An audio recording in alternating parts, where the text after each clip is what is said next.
Good evening. Welcome to the 6 o'clock news. If London could survive the Blitz, it can survive 4 miserable bombers like this. I'm not saying there are 4 bombers, 4 miserable events like this.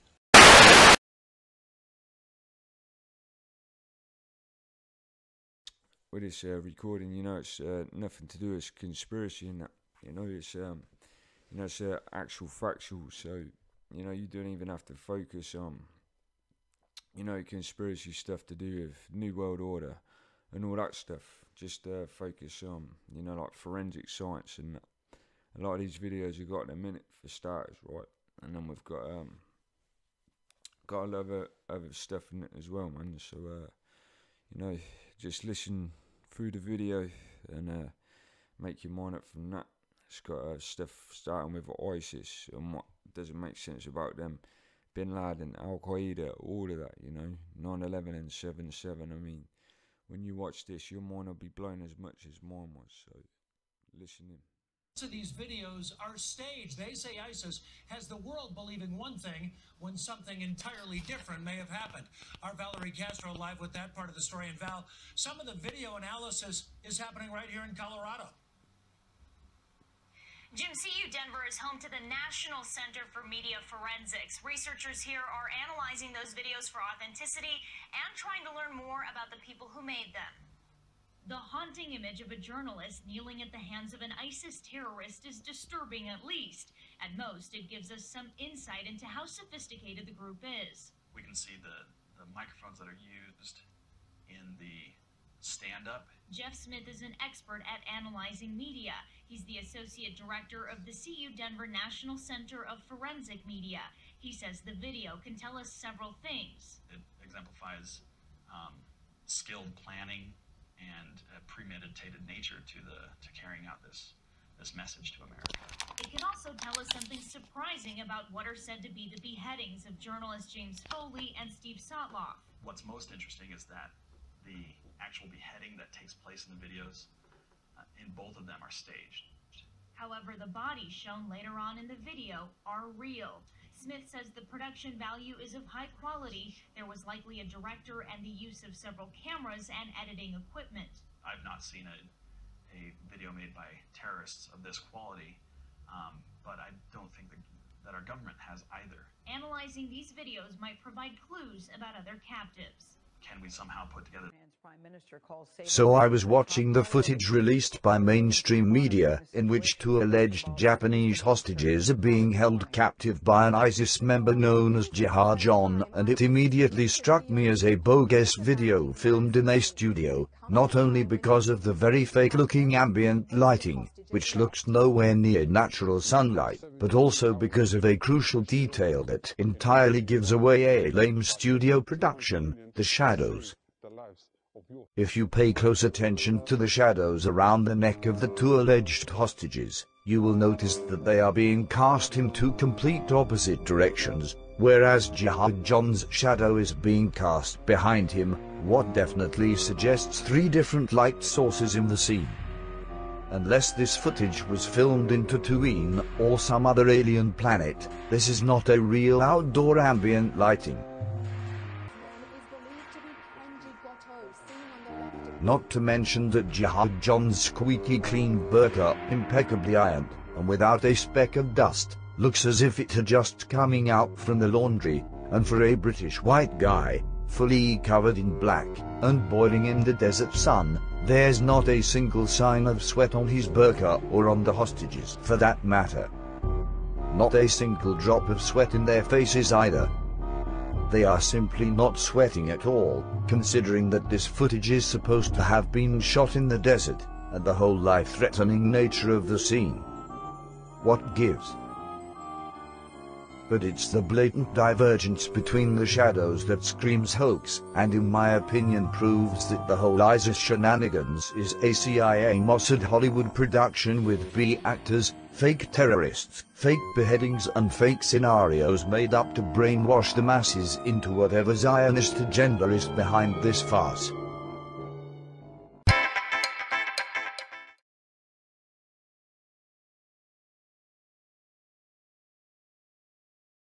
Abu Bakr al-Baghdadi, so-called caliph, the head of Islamic State in Iraq and the Levant, is not only an agent of Mossad. The Israeli named Simon Elliott, or Elliot Shimon, published site American Veterans Today a report in which he said that the leader of the Daesh, Abu Bakr al-Baghdadi, is not only an agent of Mossad. The Israeli named Simon Elliott, or Elliot Shimon, was trained to head the organization Daesh in order to spread chaos in the Arab countries neighboring Israel.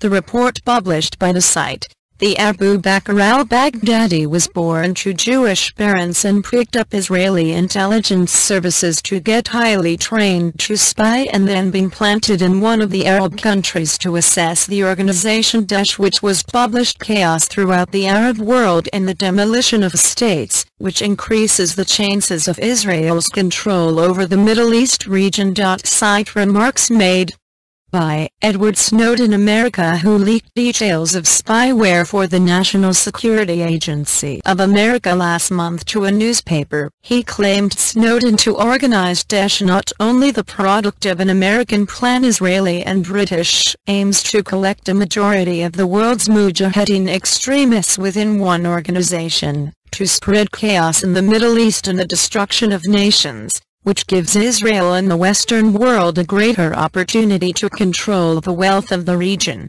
Another source corroborates this statement, the site EG Press. With photo support, an Iranian media discovers the true identity of the Emir Daesh, a trained Zionist agent. Iranian intelligence discovered the true and full identity of the Emir Daesh, which is known under the name Abu Bakr al-Baghdadi. His real name is Elliot Shimon. Its role in Mossad's secret agent in the Zionist espionage. His false name Ibrahim ibn Awad ibn Ibrahim al-Badri al-Ridoi Hosseini.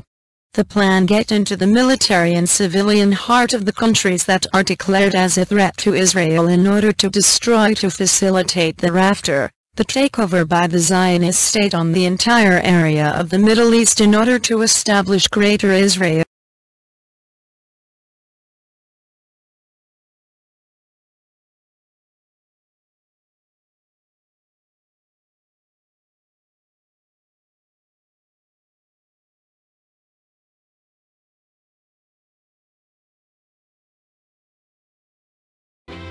Good morning from Washington. I'm Candy Crowley.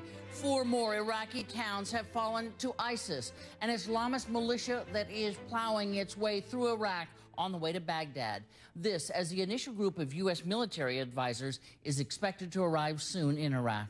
Joining me now, Senator Rand Paul, Republican from Kentucky. A rare treat to find you in town, so thanks for being here. Good morning. Looking at the situation in Iraq as it is now, what would President Paul do? I think we have to understand first how we got here, and then we have to decide as a country where we're going. I think there's chaos in the Middle East, and I think the chaos is because we've created a vacuum. Before the Iraq War, I think there was somewhat of a standoff between Sunni and Shiite, had been for maybe 1,000 years off and on. But now we have a chaotic situation, we have a vacuum, and I think one of the reasons why ISIS has been emboldened is because we've been arming their allies. We have been allied with ISIS in Syria. Is because we've been arming their allies. We have been allied with ISIS in Syria. They have had a safe haven because we have been arming the rebels to keep Assad away from them, and now they go back and forth. So I think our intervention in Syria has led precisely to what's going on in Iraq. It may have, Senator, but when one's sitting in the Oval Office, you have to think, what do we do now? So would President Paul at this moment send U.S. advisors and say, go and see what we can do to help the Iraqi army? Would a President Paul say, I might do airstrikes? I think the first thing you'd have to do is follow the Constitution. The Constitution says that Congress decides. The President doesn't have the unilateral authority to begin war. But do you think it's a good idea? Well, here's what I would say is this is an incredibly important point. Right. The Reagan doctrine for how we go to war is that you should have a consensus of the people. You should have a consensus of the people. So there needs to be a full-throated debate in Congress, and Congress has to decide. Militarily, we could go back in. You know, the surge worked. Obviously, we have the military might and power, but the country as a whole has to decide, Do we want to send 100,000 troops in, or are we willing to have 4,500 young Americans die to save a city like Mosul that the Shiites won't even save, that they've fled? But the country as a whole has to decide, do we want to send 100,000 troops in, or are we willing to have 4,500 young Americans die to save a city like Mosul that the Shiites won't even save, that they've fled? You know, George Carlin said it best. He said, you have the illusion of choice in America. Your real choice, he said, is Pepsi and Coke. You don't get to make a choice about whether we all go to war. If this was the democracy, when George Bush wanted to invade Iraq, he would have come to the people of the United States and said, America, you know, we feel like there still may be, you know, chemical or nuclear weapons in Iraq, and America would have said, we'll go to war, yes, but if you're wrong, someone's got to pay the price for all this. Or, we don't believe you, Mr. Bush. We think you're lying. You know, release the tapes of the plane hitting the Pentagon. Release the tapes of a million other things. You know, have some more transparency in government. And then, you know, we'll see if we allow you to put our men and women in harm. Because realistically, we found out that Iraq had no weapons of mass destruction. And that really we were looking for a regime change. And that's not something that I think Americans were willing to sacrifice their sons and daughters for in terms of this war. We thought we were in imminent threat after 9/11, and that's why we did it. Used to carry out attacks that can kill Americans, including here in our homeland. So do you believe that the ISIS is a national security threat to the United States? Well, do you know where the safe haven is?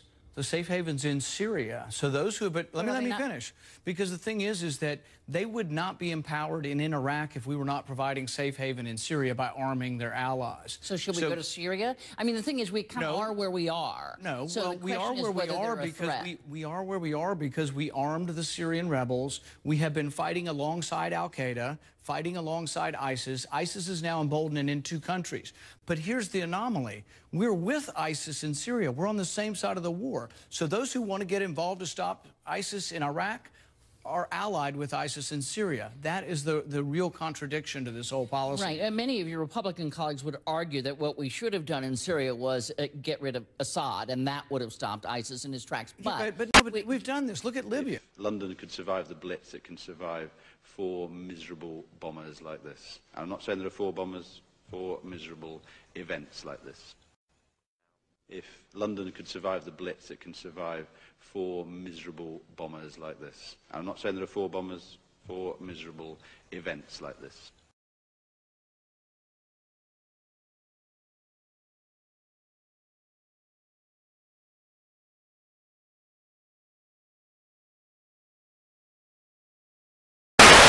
It is the will of all the leaders at the G8, however, that the meeting should continue in my absence, that we should continue to discuss the issues that we were going to discuss and reach the conclusions which we were going to reach. Each of the countries around that table has some experience of the effects of terrorism.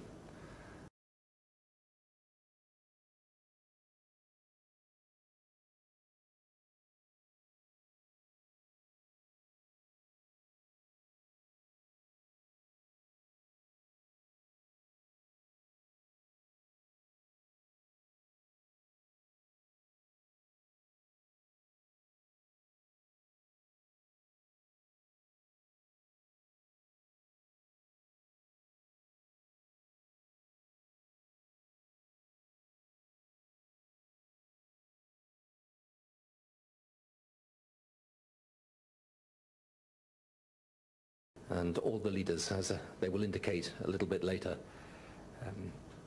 share our complete resolution to defeat this terrorism.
Why did Peter Power smirk, grin and giggle when he spoke about the coincidence that the exercise had turned out to be real, when lots of people had been killed and injured? What is funny about that? The probability of the 7/7/2005 drill and attack coinciding without being planned to coincide in a 10-year period is 1 chance in 37155992615750000000000000000. I wonder why the media aren't investigating the drill. Why are Peter Power, Verint Systems, Richard Jones, Commissioner Ian Blair, the anti-terrorist branch who shot and murdered these innocent people, the Israeli Mossad, Tony Blair and the government itself not under investigation for these horrendous crimes? 8th chapter title, Conclusion. The times of the trains and tube trains on that day have been carefully checked. The first train after 07:40 a.m. left Luton at 07:56 a.m. and arrived at King's Cross Thameslink station at 08:42 a.m.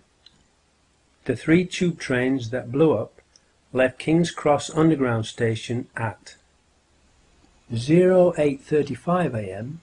the eastbound Circle Line train number 204. 08:42 a.m. the westbound Circle Line train number 216. 08:48 a.m. the Piccadilly Line train south. It was therefore impossible for any of the 4 accused Muslims to have caught the tube trains that blew up. If we have at least 3 of the 4 suicide bombers being shot dead at Canary Wharf, and we know they weren't on the tube trains because the 07:40 a.m. train from Luton to King's Cross was cancelled that day, and the photo of them outside Luton station at 07:21:54 a.m. is a fake, and that Hasib Hussain was part of the mock terrorism exercise, then we have overwhelming proof that the 4 accused Muslims were patsies and are innocent, and that it was an inside job, and that, like Lee Harvey Oswald, they too have been murdered to silence them. Whether the bombings were done by MI5, the Israeli Mossad, or both of them and or others has yet to be determined. But the one thing that we can be sure of is that it was not done by 4 young Muslims. 9th chapter title, Epilogue. Hopefully, among the security services, there must be at least some decent, honest people who know that the official story is a pack of lies and are troubled by it. Unfortunately, they are all keeping quiet about it. We need them to have the courage to come forward and say what they know and arrest their evil colleagues and bring them to justice if they don't want to be also condemned as accomplices of the government and media criminals who committed treason and mass murder that day and helped to cover it up, enabling the Orwellian Big Brother police state plans for Britain to pick up steam, and the real perpetrators, the New World Order government terrorists, to plunge the world into World War III and Armageddon.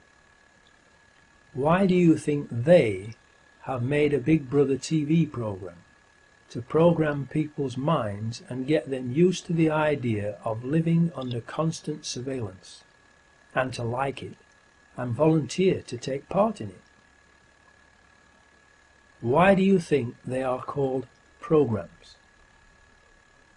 It is because they are used for mind control, brainwashing, programming of the public's minds into obeying and sleepwalking whilst following their New World Order hidden agenda. The sleeper must awaken.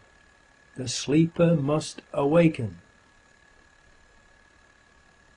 The television is the greatest mind control and propaganda weapon ever invented.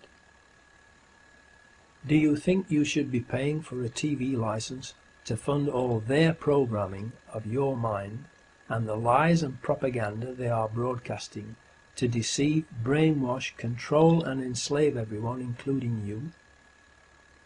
Does the TV and watching it not already control most of your life and the way you think?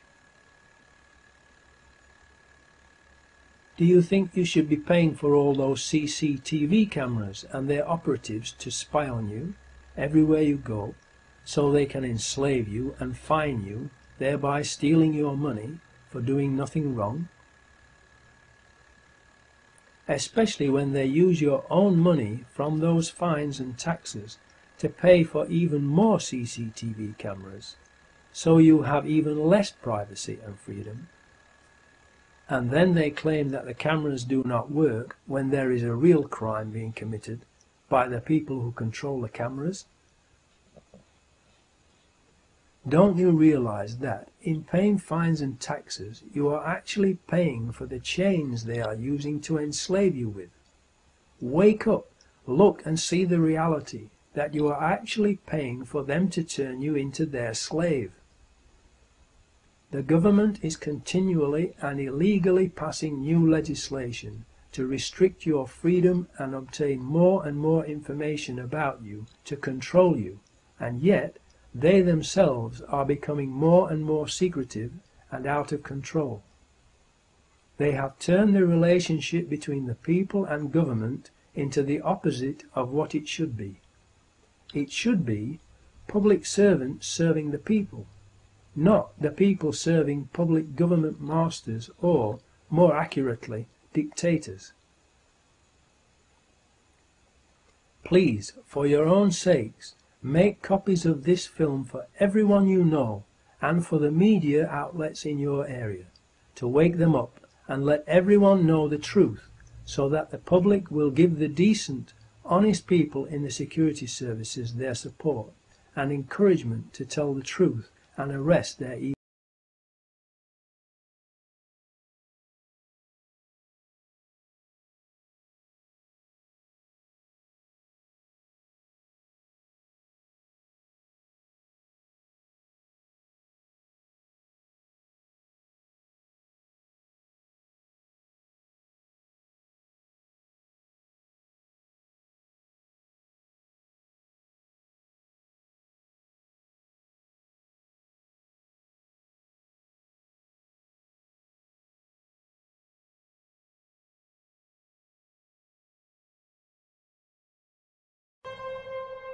In 1976, Osama's older brother Salim bin Laden hired a man in Texas by the name of Jim Bath to handle all the investments in the United States for the bin Laden family. Jim Bath also happens to be a personal, almost lifelong friend and former Air National Guard pilot with George W. Bush. The connections between the Bushes and the bin Ladens become much more clear when George Herbert Walker Bush made trips to Saudi Arabia in 1998 and 2000 to meet with the bin Laden family on behalf of a company called the Carlyle Group. We can understand, therefore, why the Commission, under Zelikow's leadership, would have ignored all the evidence that would point to the truth, that 9/11 was a false flag operation intended to authorize the doctrines and funds needed for a new level of imperial mobilization.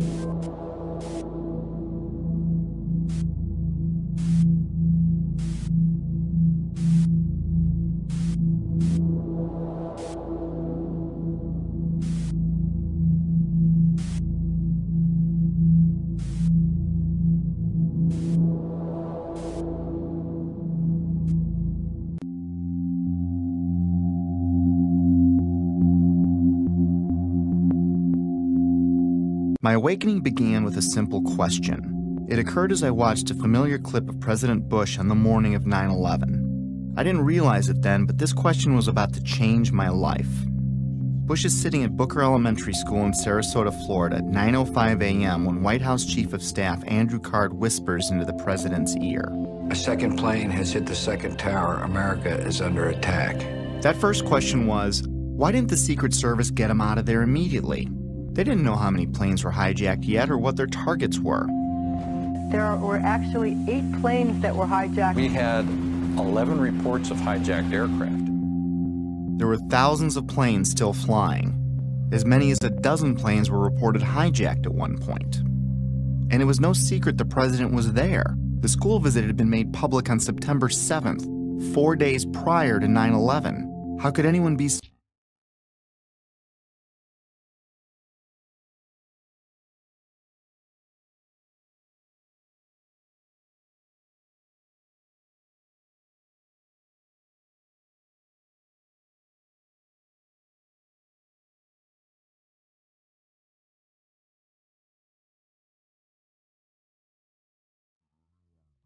The second attack, I guess, is the one that's captured on news film, because he's in the middle of a photo opportunity reading to these, or listening to these children read My Pet Goat in the elementary school class in Sarasota, Florida.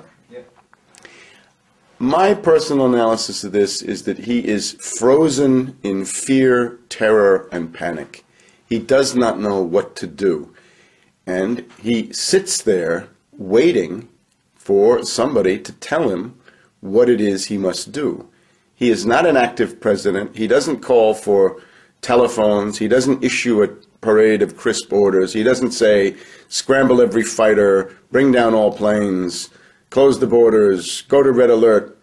Nothing of the kind. He sits there, and we know that his press secretary, Ari Fleischer, is in the back of the room holding up a big placard saying, don't say anything. Don't comment. This is obviously not a president. This is a puppet. This is a figurehead. This is a ceremonial figure, if you like. That is how Bush tried to explain his behavior to the 9/11 Commission when he was interviewed. Of course, he had to be interviewed together with Cheney.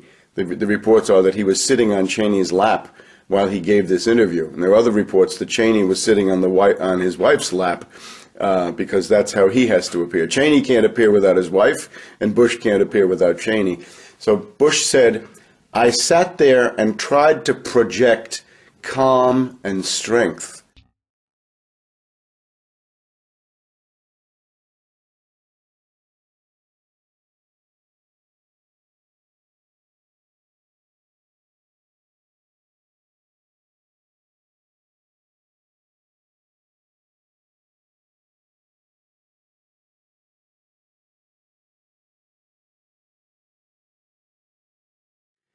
Now, this is an absurdity that is verging on pandemonium of insanity.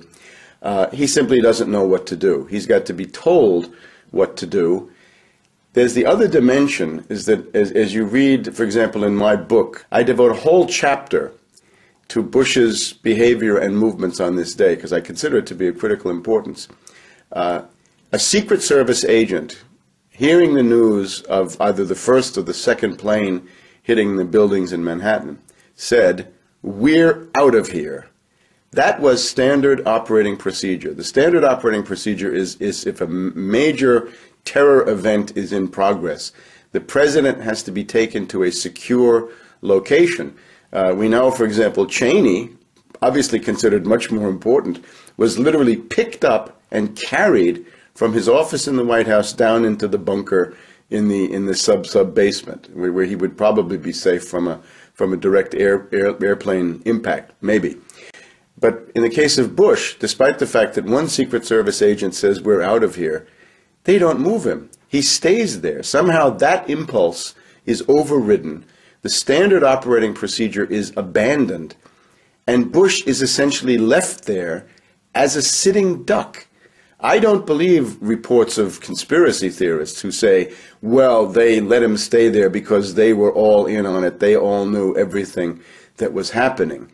The invisible government, the coup faction or putsch faction behind 9/11 is in the federal government, but they don't issue engraved invitations to their terrorist actions. They confront somebody like Bush with a fait accompli, and we'll get into that perhaps in a second. But they left him there as a very inviting target. There's good research by Daniel Hopsiker that there had been something resembling an assassination attempt against Bush in the morning. A camera crew showed up at Bush's hotel in Longboat Key in Florida on the morning of 9/11 at 6 or 7 o'clock in the morning, and they said, "We're here to do an interview." The Secret Service allegedly said, "We don't know anything about that interview, go away." The guess might be that it might be a Maqsood operation. In other words, Maqsood was a leader of the Northern Alliance in Afghanistan. He had been assassinated several days before by a camera crew of suicide bombers who came in, and instead of having a camera, as we do here, I hope, they had an exploding bomb that killed all of them, but killed Maqsood as well. I would ascribe that to the CIA rather than to anybody else, because they didn't want a nationalist like Maqsood running the Northern Alliance. He would have been too difficult to handle. He was somebody who had stood up to the Soviets. He wouldn't hesitate to stand up to the punks from the CIA and the U.S. forces.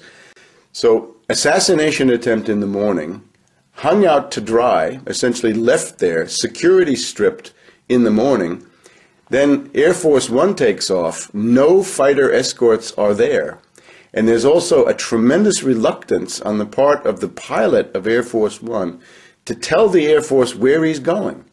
The reports are that a couple of fighter jets finally appear, but they're simply told, "Follow Air Force One, we're not telling you where we're going." Doesn't really indicate too much trust in the military. Indicates rather that the people in Air Force One knew that they were in the midst of a military coup, and that Bush might become expendable at any point in the day. And then above all, the centerpiece of 9/11, I think the single most important piece of evidence in the entire day, the incoming threat given to the Secret Service, Angel is next, meaning we will destroy Air Force One. And it doesn't just come with Angel is next, it then comes with a train of cosmic level code words, top secret code words, indicating that behind that threat is a network that has access to the most important secrets of a whole range of executive departments, presumably CIA, National Security Agency, Pentagon, FBI, Justice, Treasury even, the whole array. And that's a threat. The idea is, what they're saying to Bush is, you've got to go on television and start saying, Bin Laden, Bin Laden, Bin Laden, Al-Qaeda, Al-Qaeda, Al-Qaeda, and you will remain in office. If you don't, you may be liquidated at any time. You may not see the end of this day. I think to some degree, what's most interesting about 9/11 are the things that almost happened but didn't. What happened, of course, was a terrific tragedy, but the things that might have happened were even worse.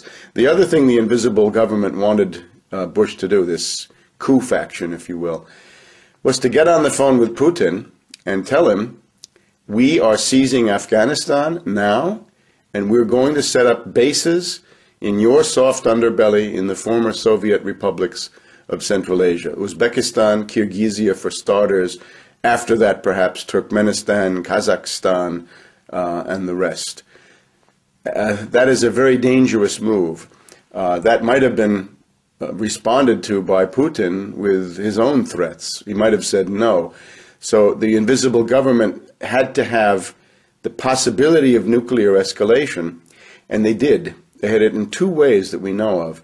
One is that in the Angel is Next phone call, they had code words that seemed to indicate that they had access to the nuclear launch codes, that they were able to somehow access the so-called football, the collection, the briefcases that are filled with these codes that accompany the president but are also kept in other places for use in case of all-out nuclear war. So the perpetrators of 9/11, the coup faction inside the U.S. government, have these codes. They can launch nuclear war that way. There's another way they could have launched it through an exercise called Global Guardian.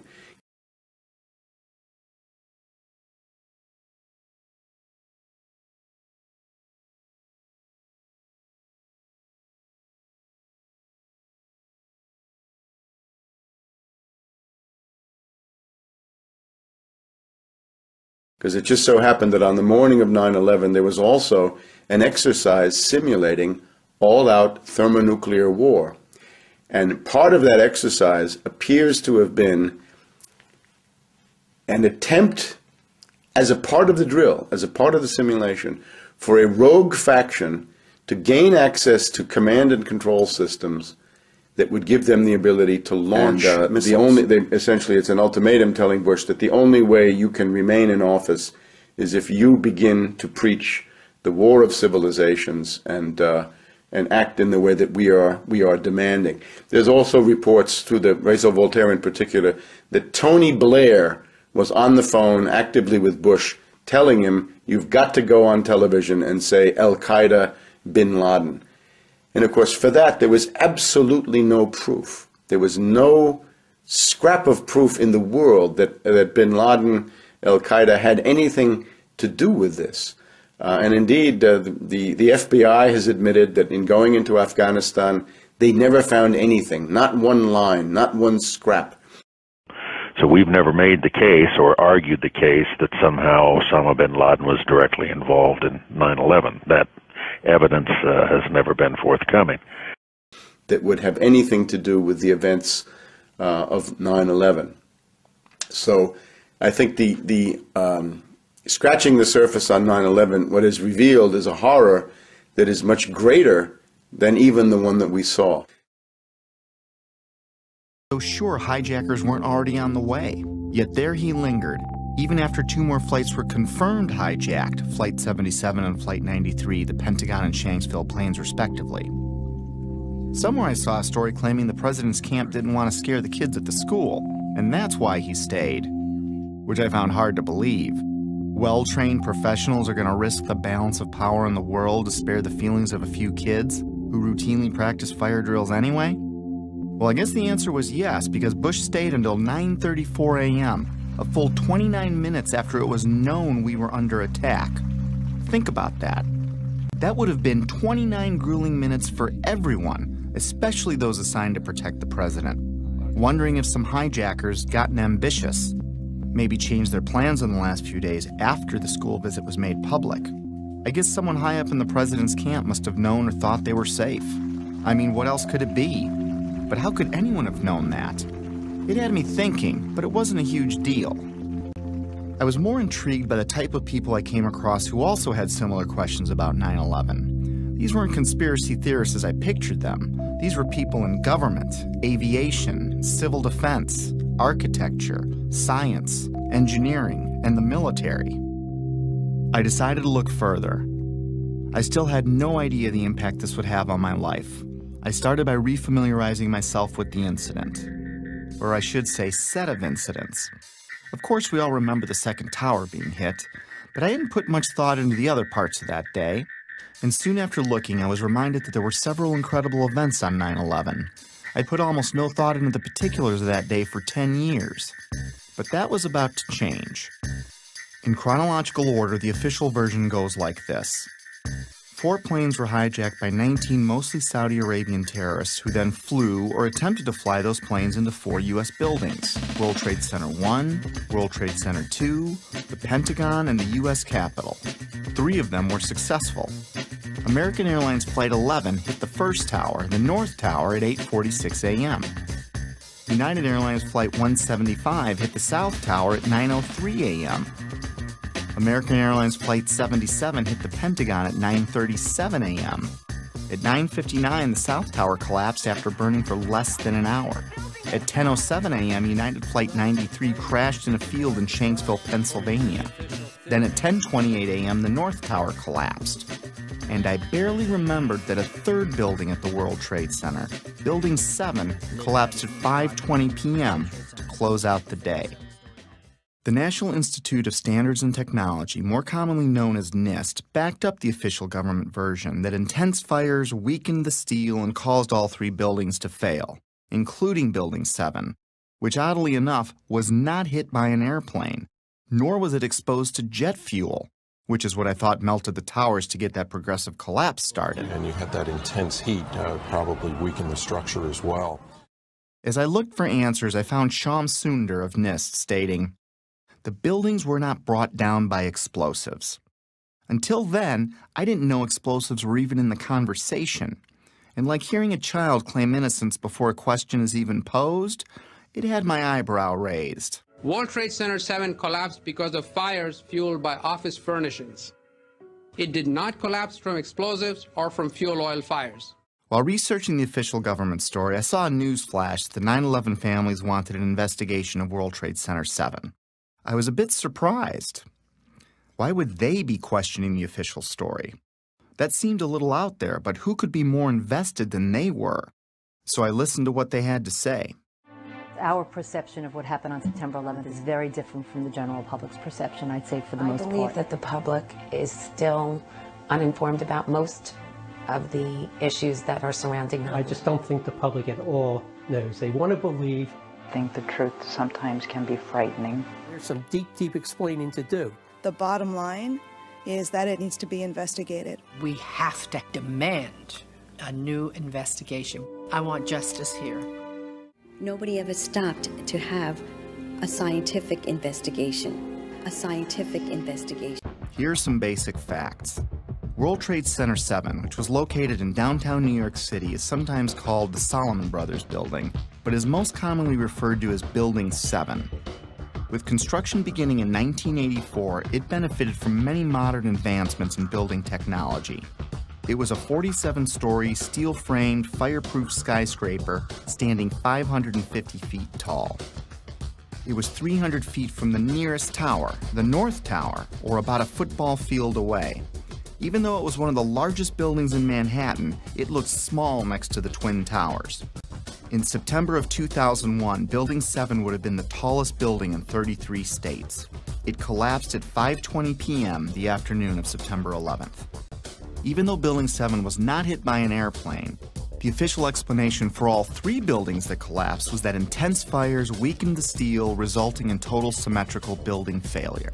The official story goes on to state that in Building 7, column 79 gave out first, starting a progressive failure of the remaining columns, which allowed the building to fall almost as fast as a bowling ball would into its own footprint. If a building that size accidentally collapsed on any other day, it would have been as famous as the Titanic sinking. Yet according to a 2006 Zogby poll, 43% of Americans never even heard of Building 7. Building 7 housed the CIA's largest station outside of Washington, D.C. It also contained the Secret Service's biggest field office. The IRS, Department of Defense, and the SEC also occupied entire floors. The mayor's emergency management bunker was located in the building, but ironically, it wasn't used that day. The rest of the tenants were primarily banks such as Solomon Smith Barney, which occupied the top 17 floors. Many government and SEC documents for cases primarily against Wall Street banks, but also including WorldCom and Enron, were destroyed, crippling the investigation into thousands of cases. At this point, I didn't think anything was too far out of place. I'd come across a few strange things, but I wasn't thinking conspiracy or anything like that. I did, however, find it a little odd that falling debris could set off a chain of events, ultimately turning Building 7 into a pile of rubble. However, I really didn't understand the physics involved, at least not yet. But I didn't need to understand physics to find it pretty strange that the whole building would crash through itself. I've played with Legos. Tip over? Maybe. But to pile drive through itself didn't make sense. At least the Twin Towers were hit by planes, but no plane hit Building 7. Sometimes it's easier for me to tackle complex issues with simple metaphors, so I thought of a stove. Then I imagined what kind of materials would I need to add to the fire so that all four legs would collapse simultaneously, and I couldn't answer it. Better yet, let's say I stacked 10 stoves on top of each other, and then I welded them together to better represent any of the buildings that collapsed that day. Now I go and light, let's say, the 7th stove up on the stack. What could cause the 7th stove's legs to give out simultaneously and cause every other stove below it and above it to break apart into tiny pieces, crashing to a pile of rubble in a few seconds? And how could that happen 3 times in a row? After breaking it down, I felt a little pit in my stomach for the first time, but I assured myself that I must be missing something. With that said, It was time to take a crash course in high-rise fires.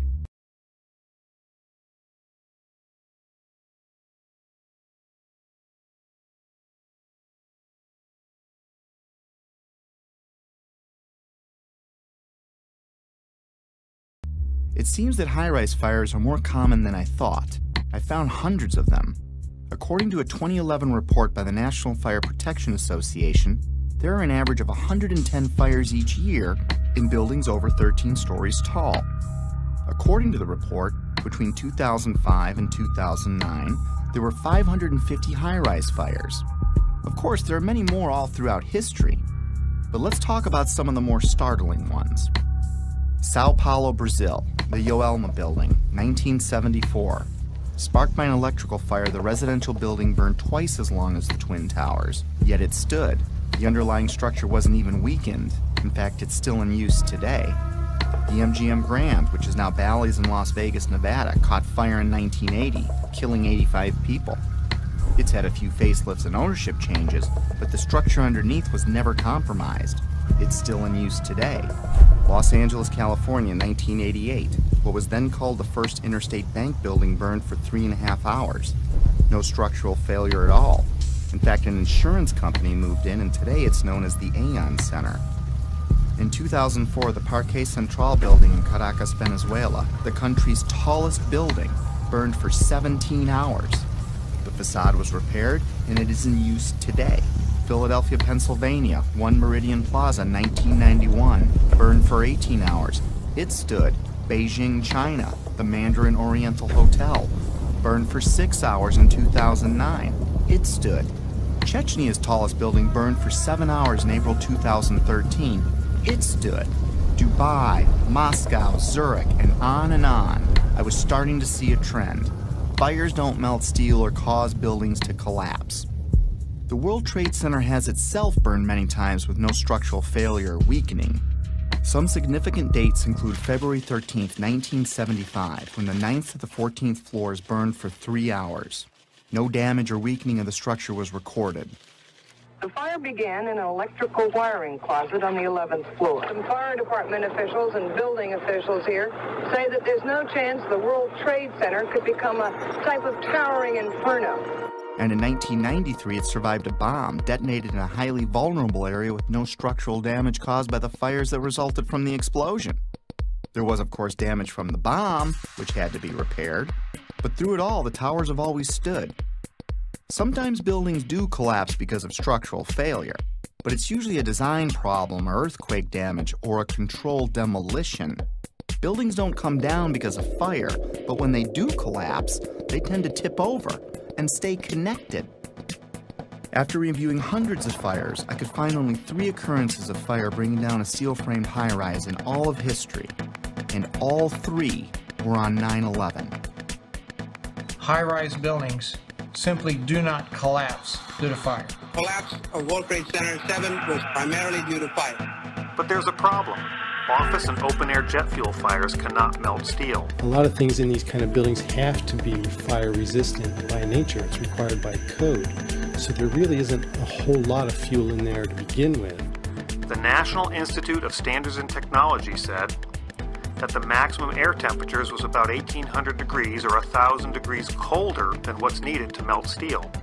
And it takes a blast furnace with air blowing with blowers to try to get steel to melt. So if you have a flame at 750 degrees, you can hold that flame under a steel beam forever, and you'll never reach a high enough temperature to bend steel, let alone melt it. This would have us to believe that these was a typical office fire, scattered office fires, if you will, that brought this building down. Since the mid-60s, I've tried to follow high-rise fires, and I'm not aware of any high-rise building that have come down as a result of fires. And seeing black smoke come out the windows, that means that the fires were oxygen starved. Kerosene would have burned off very quickly. What wasn't destroyed in the initial fireball would have been consumed fairly rapidly and would have only really served as an ignition for the rest of the material. None of which would have been, in my experience as a fire protection engineer, hot enough to sufficiently soften the steel or damage the steel to result and a total collapse of the building. Well, we're told that the planes hit the buildings and there was an explosion and a fire, and about an hour and a half later, in the case of the North Tower, the buildings collapsed due to structural weakening due to the fires. Fires in high-rises have never brought down a steel frame high-rise building at all, ever. The bottom line is this. Steel-framed high-rises don't collapse, especially into their own footprint, because of fire. This is why builders and architects have loved steel for 100 years. A fire typically can't compromise the steel structure. Of course, 9/11 was not a typical day with typical fires. Jet fuel was involved. But the kerosene, or the jet fuel, just can't explain it. Set aside for a minute that only 2 of the buildings were subjected to kerosene. Now think of a kerosene lamp or a kerosene heater. In the history of kerosene lamps, I have never heard of one being melted because the fires were too hot.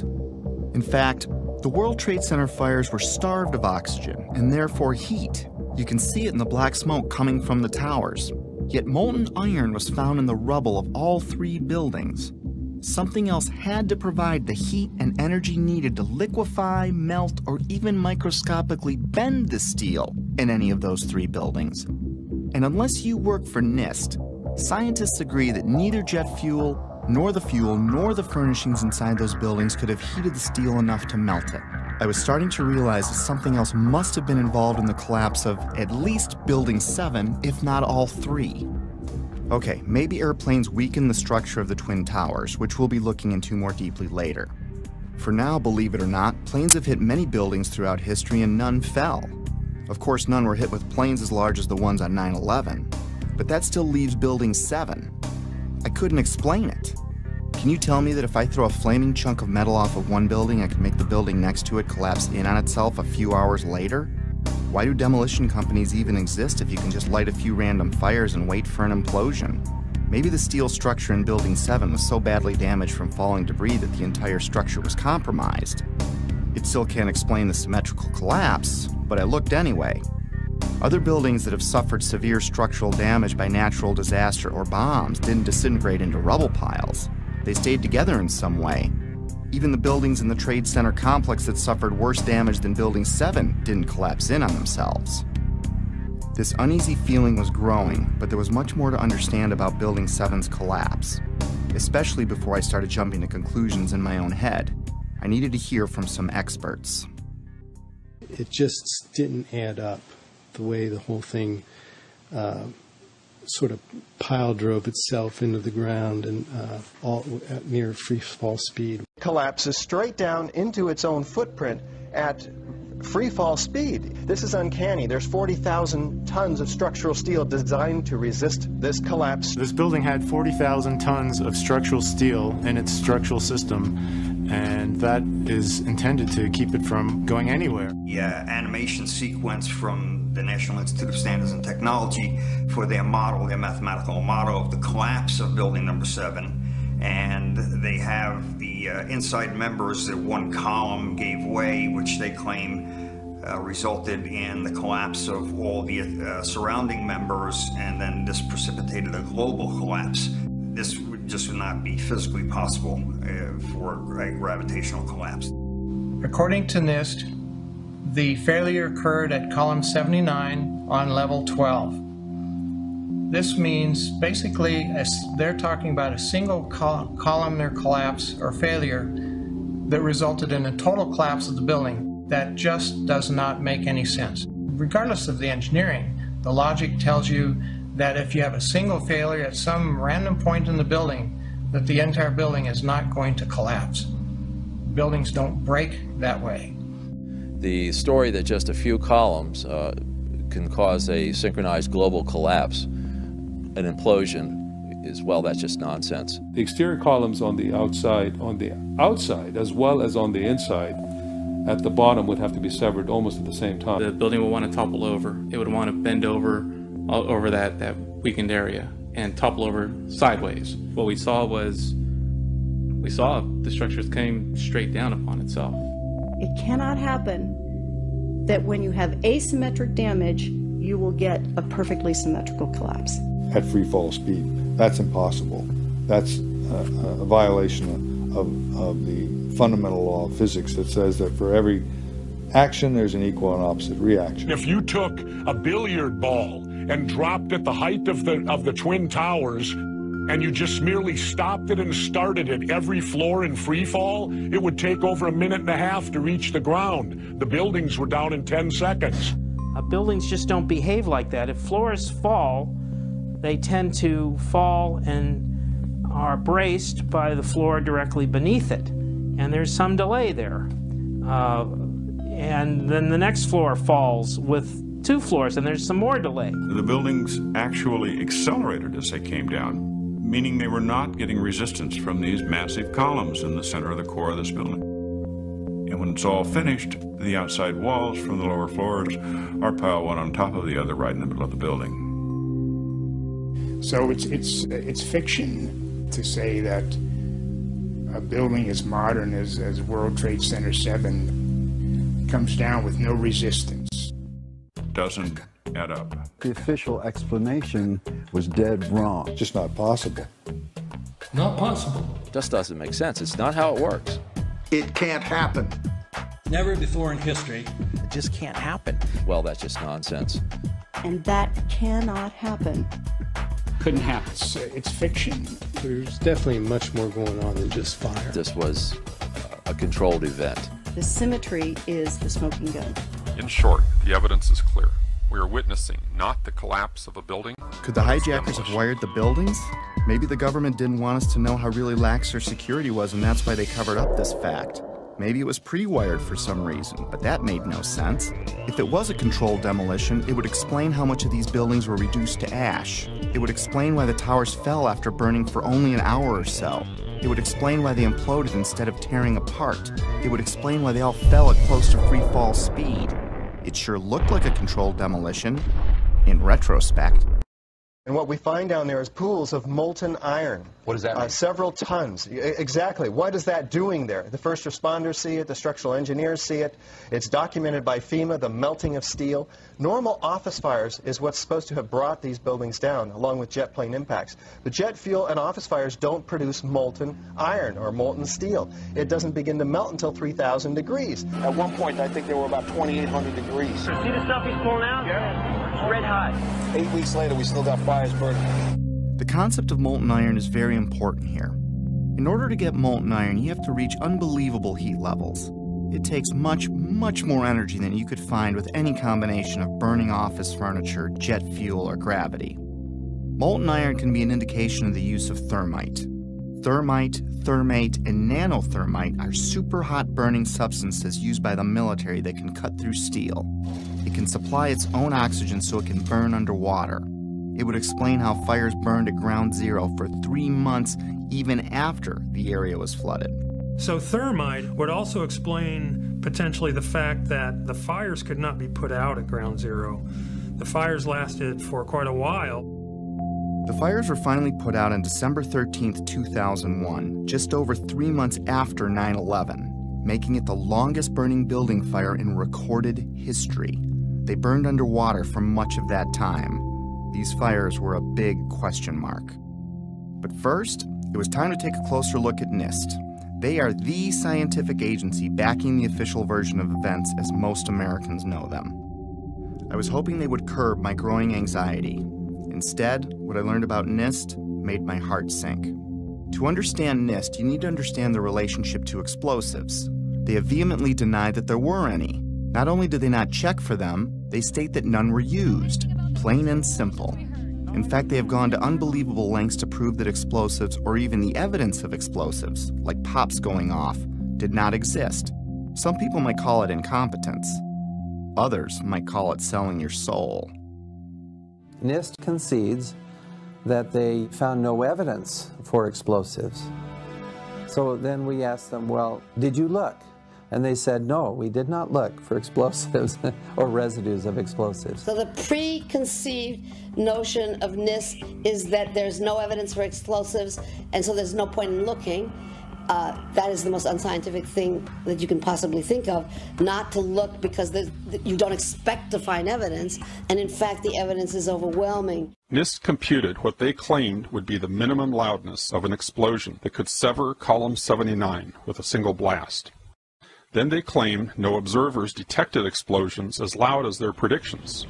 This size blast would have produced an incredibly loud sound that was not recorded on videos of the collapse nor reported by witnesses. On the basis of this artificial threshold of interest, they swept aside all evidence of actual explosions and concluded that no explosives contributed to the destruction of the building. We did not find any evidence that explosives were used in the collapse. Is that a secondary explosion? Yes, it was. That was the... Yeah, definitely a secondary explosion. Secondary explosions, sometimes described as pops or booms, are mini detonations apart from the primary explosion of the plane impacts. These types of explosions are routine in a controlled demolition. They were heard in all 3 buildings long before any collapsed. Like, it sounded like gunfire, you know, bang, bang, bang, bang, bang, and then all of a sudden, 3 big explosions. That sound was not picked up by any of the videos or witnesses that we have talked to. You heard explosions, like boom. We just heard one more explosion. That's about the 4th one we've heard. CNN is now reporting that there was a 3rd explosion at the World Trade Center. Equally unempirical is the treatment by NIST and Popular Mechanics of reports of explosions before and during the collapses. Both documents pretend that there were no explosions. Secondary explosion. We've got numerous people covered with dust from the secondary explosion. Okay, you get the point. Why was NIST denying these explosions? Why are they a big deal? Well, those explosions are a strong sign of a controlled demolition, but they're not proof positive of one. If it was a controlled demolition, there would be other signs like misfired explosives and particles in the dust.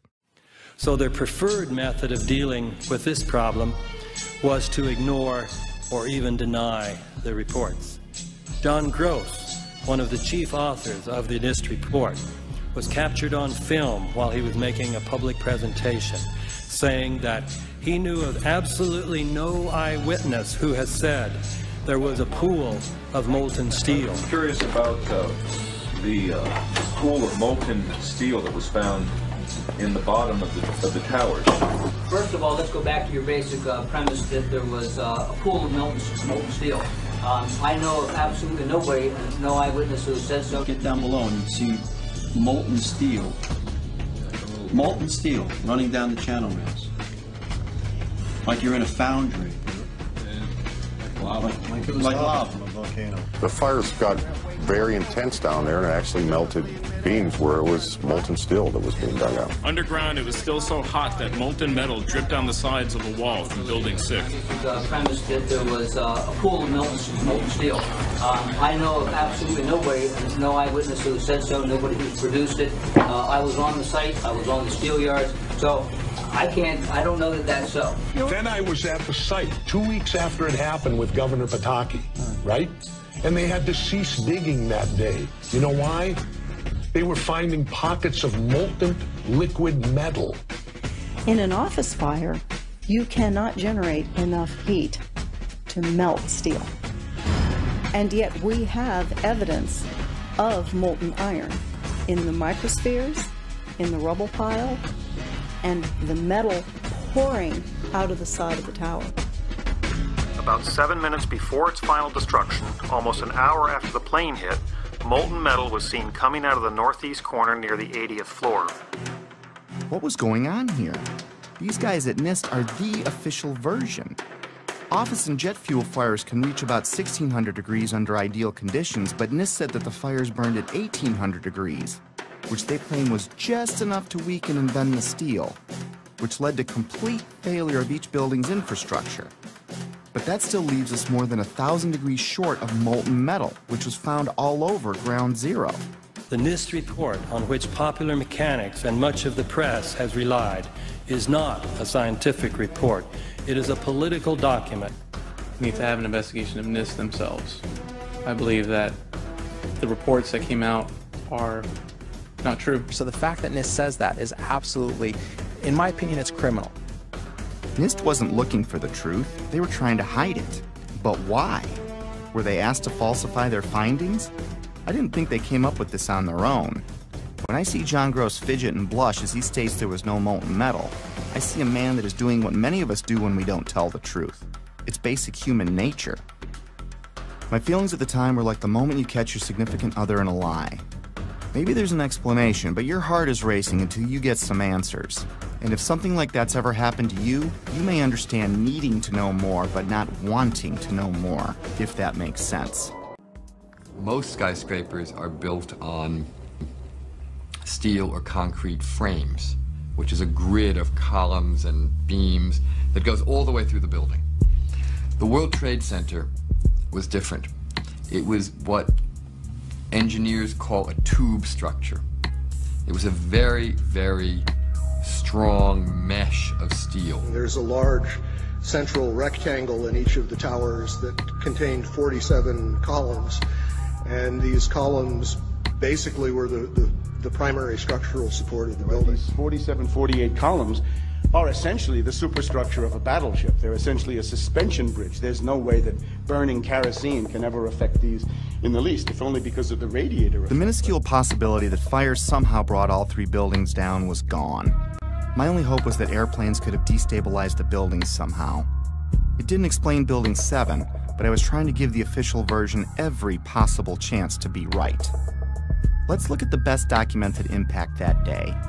At 9:03 a.m., United Flight 175 hit the South Tower. The majority of the jet fuel burned off in the initial explosion, but maybe there was an explanation for the collapse in the plane impacts themselves. The first interview I came across was of Frank DiMartini, the construction manager of the World Trade Center. The building was designed to have a fully loaded 707 crash into it. That was the largest plane at the time. The building probably could sustain multiple impacts of jetliners because this structure is like the mosquito netting on your screen door. The jet plane is just a pencil puncturing that screen netting. It really does nothing to the screen netting. But the largest aircraft flying today, at least commercially, the 747, fully loaded, is on the order of 300 tons. So if you think about a 300-ton element crashing into a building that's been designed to carry 13,000 tons, you can see that an aircraft crashing into the World Trade Center would probably not do anything. We designed the buildings to take the impact of the Boeing 707 hitting the building at any location. But the plane had already hit. And what I noticed was the lights were still on in the lobby. That led me to believe that the plane never got to the core columns because the feeds for all these transformers feeding all the light and power in the towers were adjacent to the core columns. Those aircraft and those fires could not cause those buildings to come down in that way. The idea that airplanes could have destabilized the buildings never made much sense to me. The Twin Towers were like a solid iron rod coming out of the ground, supported by another steel building surrounding it. Let's use another metaphor to clarify what I mean. Let's assume a stop sign is like one of the towers. The post is the core and the thin shield of the sign is the Trade Center's outer mesh. If you shot a bullet through the stop sign, the bullet would go through the outer shell and the inner steel core that holds it up. Is the structure weakened after the event? Is it possible for the sign to implode in on itself, partially turning to dust? Does it matter if it was a flaming bullet that exploded on impact? Could the sign ever collapse in on itself? The plane impact still can't explain the near free-fall speed of all three collapses, but I had to look. So if it wasn't fire and it wasn't airplanes, then it wasn't natural. Maybe I needed to look for things that can make something like this happen. It's my expert opinion. As a demolition expert, I was trained by the best the U.S. government has. I served 3 years on Underwater Demolition Team 12. 2 years I was attached to SEAL Team 1. And when I look at the buildings and how they fall and the way they fell, they couldn't have come down without being assisted in some manner. The only way that a building can accelerate as it collapses is by having pre-engineered, precisely timed, and precisely placed explosives In other words, controlled demolition. The collapse of the building was caused by controlled demolition. In fact, the evidence shows very strongly that there were explosives used in the way the buildings came down. We started running, floor by floor, instead of popping out. It was like if they had detonated. Yeah, detonated. They were planned to take down a building. Boom, boom, boom, boom, boom, boom, boom. All the way down. Explosives are used to demolish buildings like this in just seconds. Okay, so it's a controlled demolition. What's the problem with that? Let's just think about this. Controlled demolitions cannot be engineered and rigged in a day. It takes months. And therefore, this event must have been planned in advance. Controlled demolition is used to bring unwanted buildings neatly down into their own footprint. It's part science and part art. Through the placement and synchronization of many different types of explosives, demolition companies can control how and when any building falls. Some are brought down or pulled in a plain Jane fashion, and others as a pyrotechnic show for an active audience. There are many more, but let's look at 8 typical signs of controlled demolition. We've already covered a few of them. We know the buildings fell at near free-fall speed and the collapses were symmetrical. Anyone can see that with the naked eye. We already established people heard explosions, but it was confusing to me. And of course you're going to hear loud noises as a building collapses. This needed further investigation. By now I was only going to trust my own eyes when it came to researching 9/11. I think it's too important an event to let someone else tell you what to believe about it. There are 118 documented testimonies of explosions heard from firemen and other first responders alone, which took a court order to be released, and that doesn't include the maintenance employees or regular tower workers. After analyzing locations and timestamps, I broke explosions into 3 categories. Impact synchronized booms were explosions seemingly timed with the plane strikes in the seconds before and after the collisions. Pre-collapse pops were explosions heard all over the buildings from the time of the first plane impact until Building 7 fell. The final booms and crackle are the main body of explosives, which are detonated over the span of a few seconds, leading up to and through the collapse. It seems that explosives went off in different parts of the Trade Center when each plane hit. William Rodriguez, a 20-year maintenance employee of the Trade Center who was decorated for saving many people that day, was in the building when the first plane hit. Let's hear what he and a few others had to say about a subterranean explosion coinciding with the first plane hit. It was a huge explosion that came from under my feet, meaning that it came from the sub-levels between B2 and B3. And then there was a huge explosion at the top of the building. You could hear the difference from the bottom and all the way through the top. They were having coffee in the World Trade Center when the first plane struck. And all of a sudden it sounded like, I don't know where the subway is, but it sounded like a subway collision, a bomb. Just get out of the tunnel and the blue. The subway tunnel?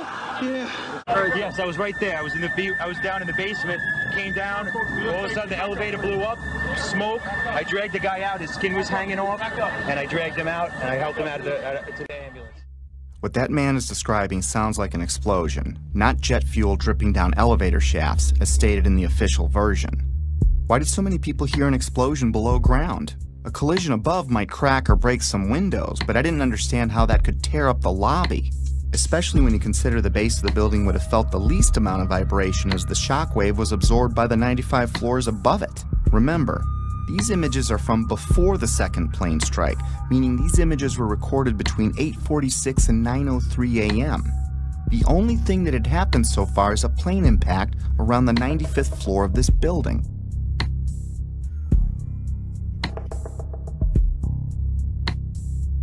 Right away, a guy from the Port Authority told him the damage was somewhere above the 78th floor. And all you had to do was look around. It was obvious. Something had happened right there in the lobby. FDNY fireman John Schrader, whose engine company 10 is across the street from the Trade Center complex, arrived at the first tower hit, the North Tower, within 10 minutes of the impact. We came down, it looked like a bomb went off in the lobby. You know, something, it wasn't from the jet fuel. No way. The ladies that are with me were in the World Trade Center in the first building and escaped through the lobby where they report they believe there was a bomb in the lobby. The bomb hit the lobby first, and a couple of seconds in the first plane hit. Explosion. 9 seconds later, we can hear the first plane hitting the North Tower.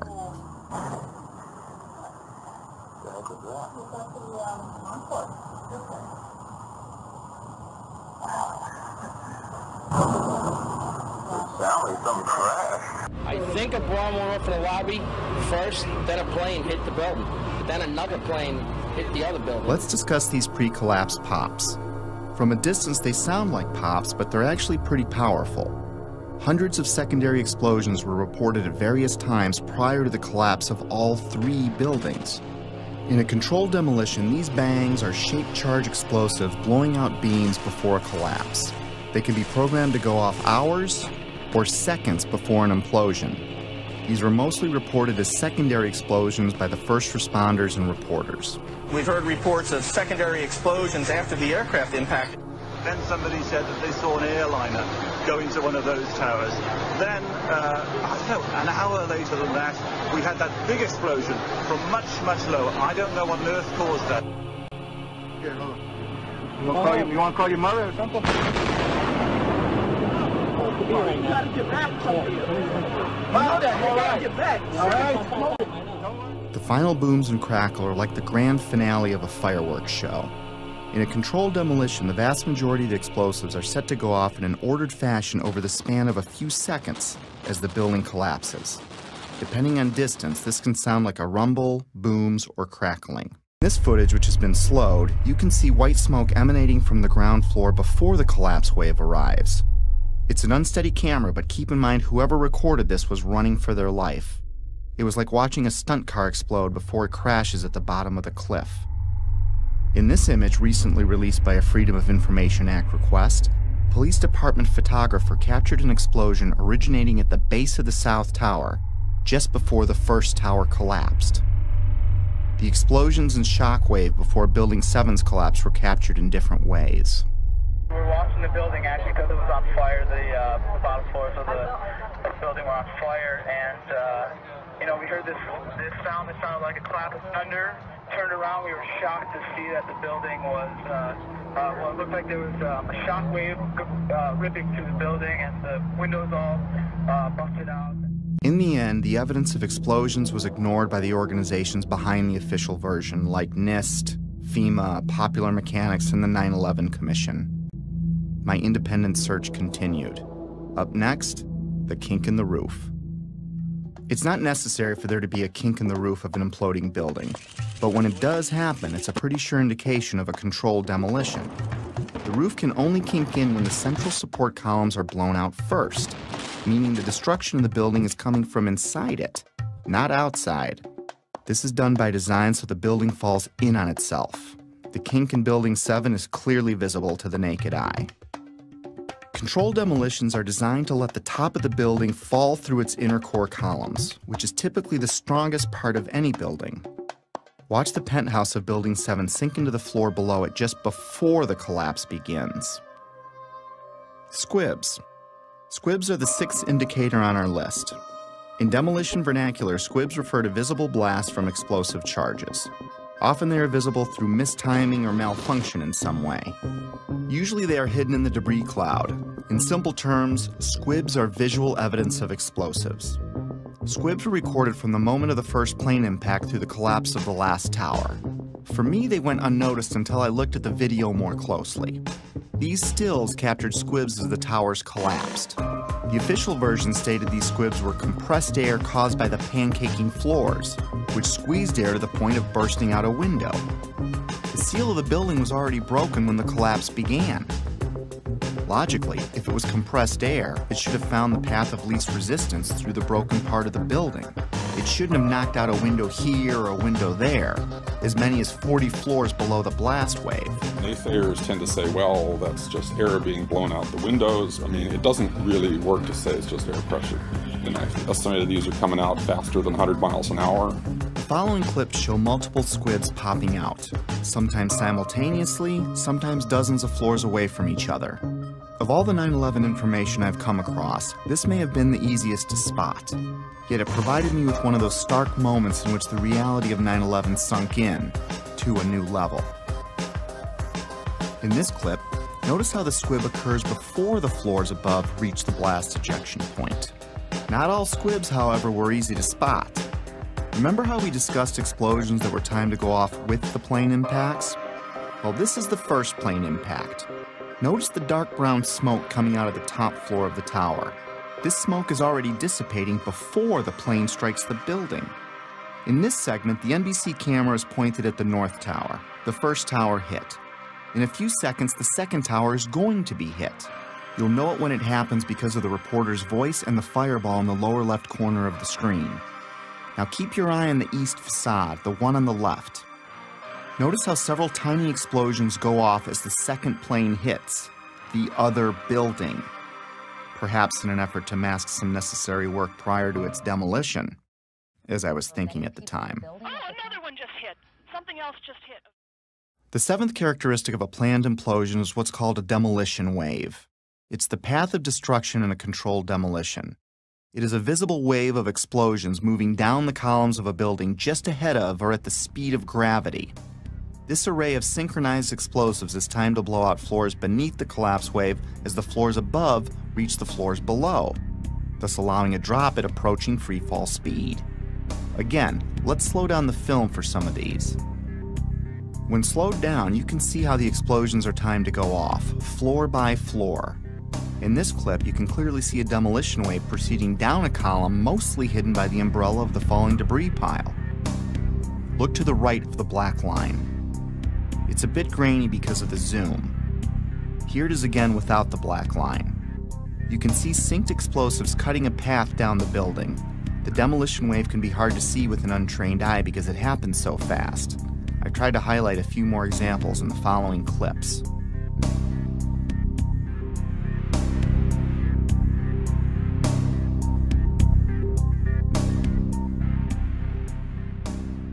Often buildings being demolished will have a mesh around them to keep projectiles from shooting away. In the case of the Twin Towers, there were thousands of pieces of steel jettisoned out much further than they could have if it were a gravitational collapse. Some pieces were ejected laterally over 600 feet. Some of these pieces weighed several tons. Let's listen to what a few experts had to say on the topic. Window mullions and things went up and out. That kind of stuff can't happen with just pure air pressure of floors getting sandwiched together. Large multi-ton beams were hurled hundreds of yards laterally. Gravity works vertically, not laterally. The fragments which are being, which is coming out of the tower, obviously being kicked out by an explosive action. And here it is trailing white smoke the whole time. It really is indicative of some kind of explosion. I'm no physicist, but if this was a gravitational collapse, there is no way that multi-ton beams can land 2 football fields away. I've lived in high-rises my whole life, and I've dropped things off my balcony, things like shoes and computer monitors. All they do is fall straight down.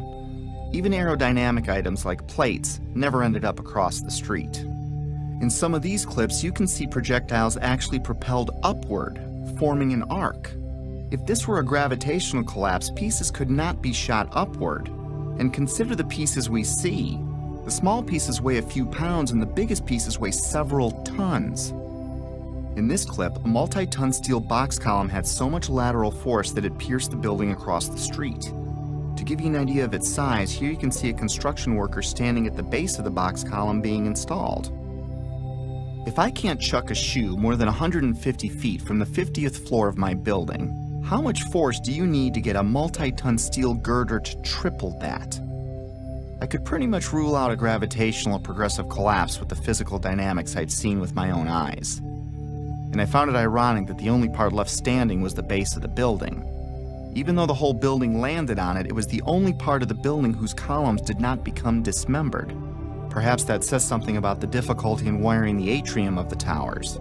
And maybe these columns at the base did what the rest of the building should have done, and that is stay together in some way. Just a personal observation I'd made at the time. Of course I'd been wondering how the hijackers wired the buildings. It was the only thing that still made any sense, even if barely. But I stopped wondering how the hijackers did it when I learned what was found in the Ground Zero dust. Even though the cleanup and removal of the Ground Zero evidence began within hours of the attacks, not all of it was removed. Many different dust samples were analyzed by scientists all over the world, and what they concluded put the final nail in the coffin of the official story for me. We touched on thermite earlier, but we're going to look into it more deeply for reasons you'll soon understand. Thermite is a chemical mixture, usually of metal oxide and aluminum powder, with several variations. It's often used in fireworks, underwater welding, and military weapons. It can also be used to cut steel beams. When thermite is detonated, it leaves traces of itself in the debris, like perfectly round microscopic spheres of iron, and unexploded thermite itself, both of which were found in the Ground Zero dust. The fact that explosive residue was found in the dust didn't surprise me, at least not by now. I already knew in my heart it was a controlled demolition. What rocked me was the type of thermite found. You see, it was a special type of thermite called nanothermite, and it meant that the odds that the hijackers could have done this dropped to near zero. My belief system kept taking more hits, which we'll discuss in a bit. In 3 different samples from 3 independent researchers, the R.J. Lee Company, the USGS, and Dr. Stephen Jones's work. All 3 separately found these microspheres. As much as 6% of the World Trade Center dust consisted of tiny, previously molten iron spheres. You cannot get a perfectly round sphere of metal from the building tearing apart. The only way you can get that is by starting with a molten liquid. Then the hydrostatic pressure will create the perfectly round sphere as it solidifies. So what produced all that molten iron? Well, it has in it the chemical evidence of a special incendiary, which is thermite, a high-tech incendiary used to cut through steel like a hot knife through butter. These spheres have iron, aluminum, fluorine, manganese, very unusual elements associated only with thermite. And there's small chips of unignited thermite as well. In the dust, we found what we characterize as unreacted thermitic material in the shape of some very tiny red-gray chips. We captured the residue after the material had been heated. The red-gray chips, as we ignite them, produce spheres that have iron and aluminum, just like we see in the dust in abundance. And the composition was very, very similar. And that led to the conclusion of the paper, which was, we've got some form of thermite in these red-gray chips. What I can confirm also is that these chips, the red layer is thermitic. It does produce molten iron. I've heard this argument that somehow perhaps someone seeded these samples with nanothermite. There have been some that have argued that these red-gray chips could be paint of some form. I've also heard the argument that perhaps the falling buildings just generated this nanothermite. Well, no. So it wasn't, the red-gray chips are not the primer paint that was used on the WTC steel. These chips are not naturally occurring. They are not going to form because some materials fall down in a building and touch each other and get compressed together. That's just not what this material is.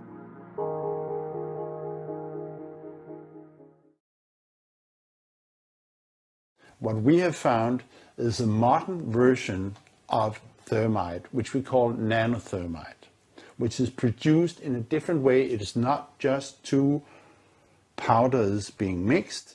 First of all, the iron oxide grains are uniform and approximately 100 nanometers across. That's very tiny, much smaller than a human hair.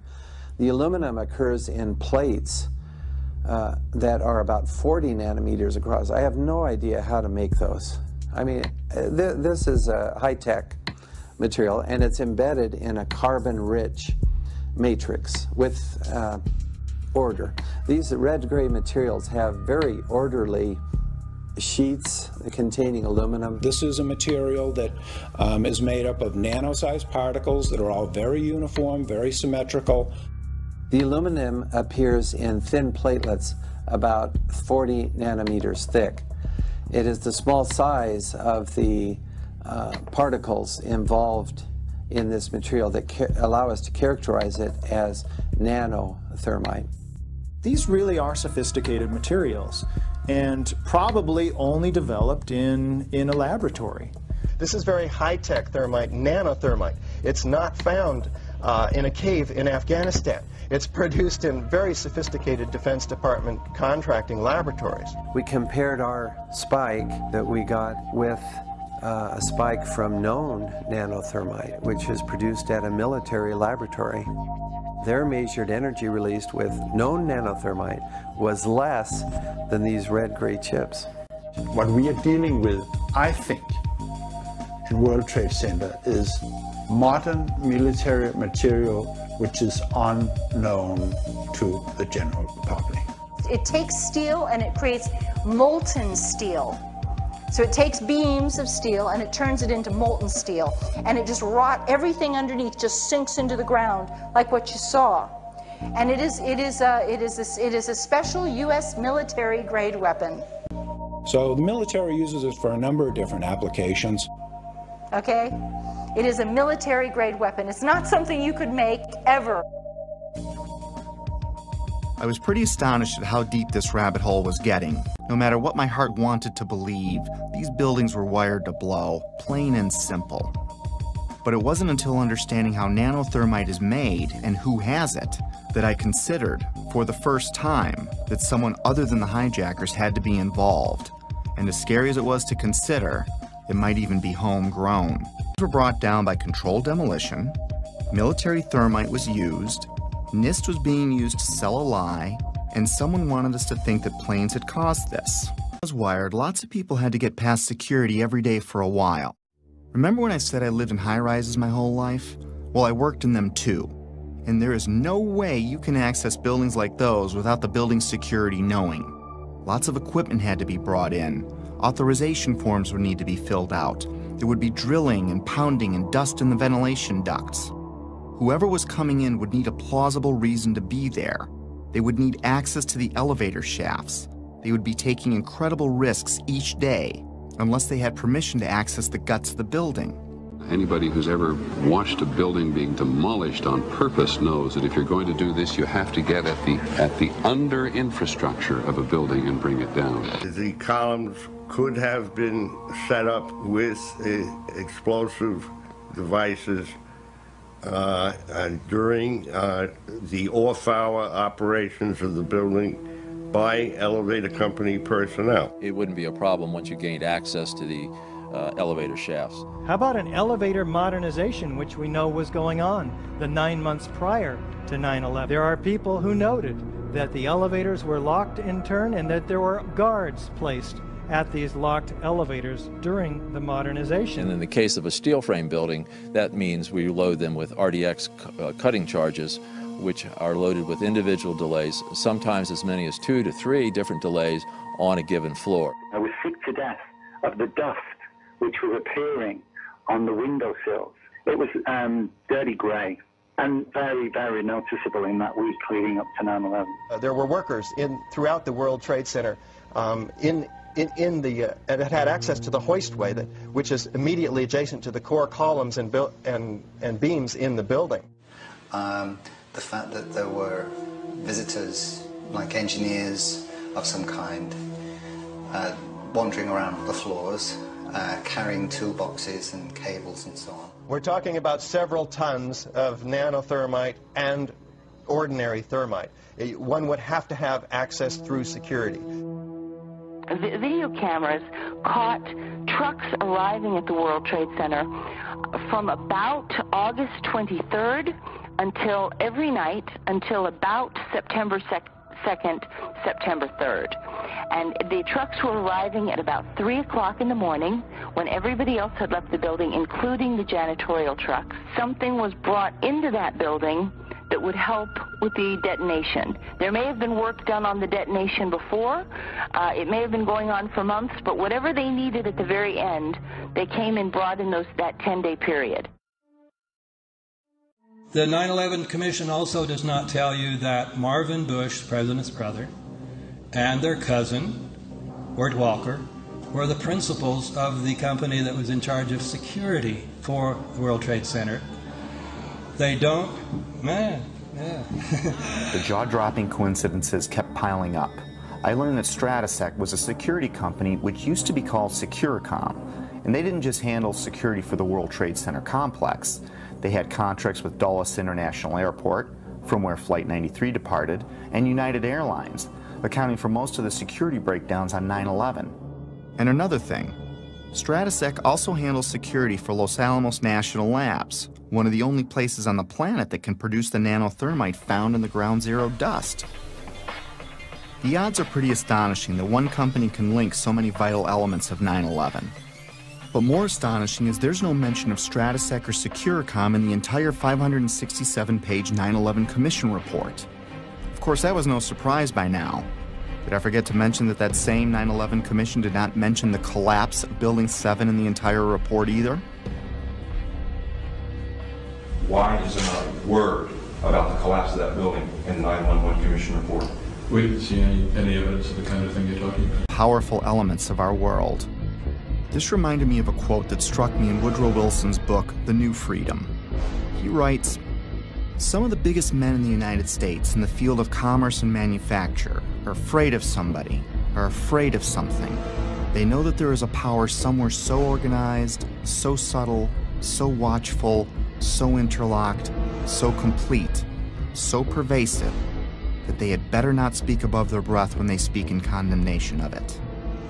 I wondered if we were talking about the same thing, so I continued my research. The same way the Secret Service didn't bark, by staying in the school. The same way real watchdogs like the 9/11 Commission, NIST, and the media didn't bark either. Lots of people, including politicians, the media, and emergency workers on the ground, knew Building 7 was going to come down well ahead of time, as impossible an event as that was. But even then, they said, hey, you know, like, you got to stay behind this line because they're thinking about taking this building down. They're not sure if it's stable or not. So they were holding a line off because they had knowledge that something was going to happen. That by noon or 1 o'clock, they told us we had to move from that triage site up to Pace University, a little further away, because Building 7 was going to come down or being brought down. Did they actually use the word brought down, and who was it that was telling you this? The fire department.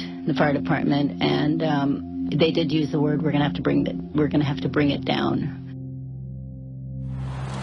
You hear that? Keep your eye on that building. It'll be coming down soon. I didn't hear any creaking, or I didn't hear any indication that it was going to come down. And all of a sudden, the radios exploded, and everybody started screaming, get away, get away, get away from it. And the whole time, you're hearing thum, thum, thum, thum, thum. So,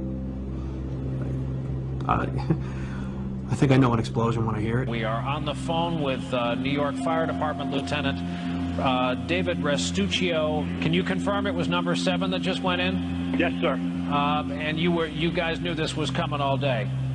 We had heard reports that the building was unstable and that it eventually would either come down on its own or it would be taken down.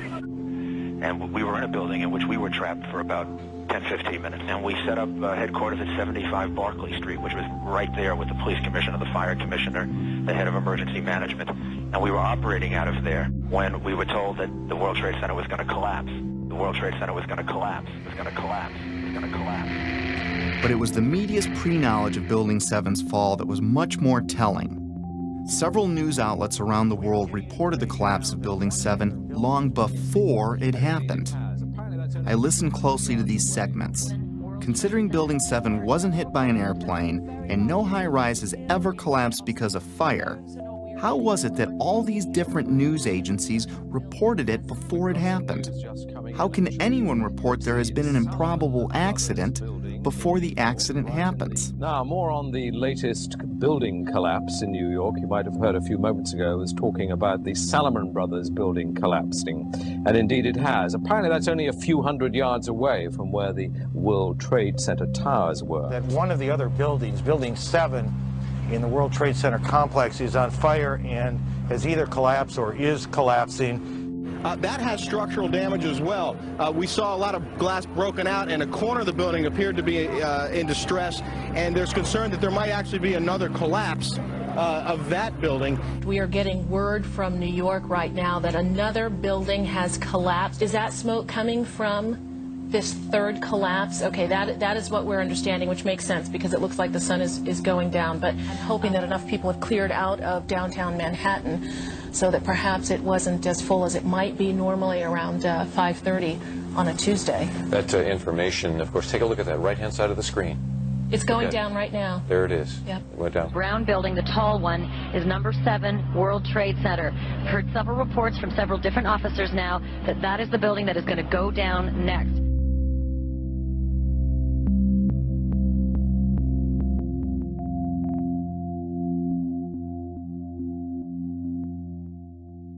The media has played an important role in shaping the official story, even to this day.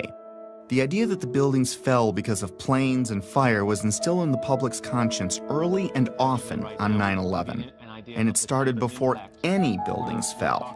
And that perhaps they're buckling under the force of the collision or the hole that's resulted from these two planes. My sense is that just one, the velocity of the plane and the fact that you have a plane filled with fuel hitting that building that burned. So structural damage, as you had suggested, probably led to this building going down. We are seeing it was because the building had been weakened during this morning's attacks. And then I witnessed both towers collapse, one first and then the second, mostly due to structural failure because the fire was just too intense. And now we are told that there's a fire there and that building may collapse as well as you can. Pictures of airplanes flying into buildings, fires burning, huge structures collapsing, have filled us with disbelief. Metaphor time. Let's say your local TV news breaks in with a report of a car accident at the corner of Main and First Avenue because a car blew out a tire, swerved into a tanker truck, and it exploded. Now your office is at that corner, so you go out and look, but everything looks fine.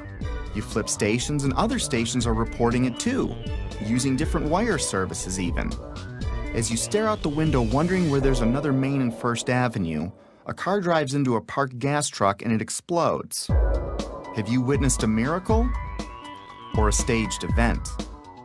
If what I was finding were mistakes in a massive ruse, then the sheer boldness and size of it alone is why I never saw it before.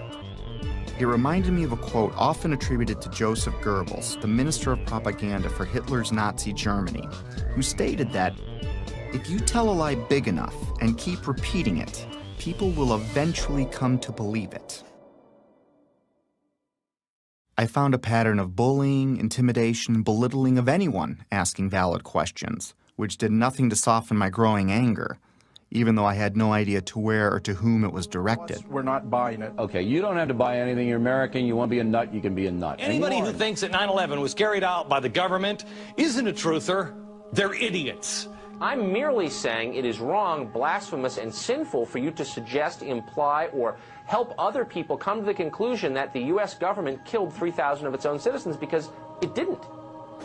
How big a lunatic do you have to be to watch two giant airliners packed with jet fuel slam into buildings on live TV, igniting a massive inferno that burned for 2 hours, and then think, well, if you believe that was the cause? These people are idiots. They're mentally ill. They should be treated with respect. It's an insult to people who are victims of 9/11 and their families. You know what? It wasn't an inside job. We can see the planes. The planes hit the building. It wasn't a controlled demolition, and the buildings came down. And it just is beyond bizarre. Yeah, and you are a nutcase, Building 7. 9/11 was an inside job. Oh, get a life. Get a life. 9/11 was an inside job. You're like the guys who think that the space aliens kidnapped Elvis or something like that. That's where you are. I didn't think it was an accident that every question is uniformly dismissed. I couldn't find a familiar journalist that seriously entertained these obvious questions, that anyone would have. Could I really be onto something that the media couldn't see? Or were they trying to keep me from seeing something they did? Most reasonable people would question the official story after seeing what we've seen. So I switched my focus to independent news sources, outside the mainstream. No, they're not well-funded, slick, or glitzy. Most are just regular people or sincere journalists trying to expose the truth about something in their corner of the world. One such man was Bill Cooper. I found him early in my 9/11 research. At the time, I couldn't explain how he predicted what you're about to hear. Bill Cooper spent his life in the intelligence community. He rose to the Office of Naval Security and Intelligence, serving on the intelligence briefing team for the Commander-in-Chief of the Pacific Fleet. He held several top security clearances. After the military, he developed and operated the largest civilian intelligence agency in the world. The world's largest and most successful civilian intelligence gathering operation in the world, which makes me privy to an awful lot of information that none of you will ever see. In other words, he was very credible. The following clip is from his radio program, The Hour of the Time, which aired on the night of June 28, 2001, 76 days before 9/11 happened. A CNN reporter found Osama bin Laden, took a television camera crew with him, went into Osama bin Laden's hideout, interviewed him and his top leadership, his top lieutenants and colonels and generals in their hideout. This is a CNN reporter with a camera crew. And he came out and told everybody, within 3 weeks, Osama bin Laden is going to attack the United States and Israel. Now, don't you think that's kind of strange, folks? You see, because the largest intelligence apparatus in the world, with the biggest budget in the history of the world, has been looking for Osama bin Laden for years and years and years, and can't find him. And whatever is going to happen that they're going to blame on Osama bin Laden, don't you even believe it. When in hell are all you people going to wake up?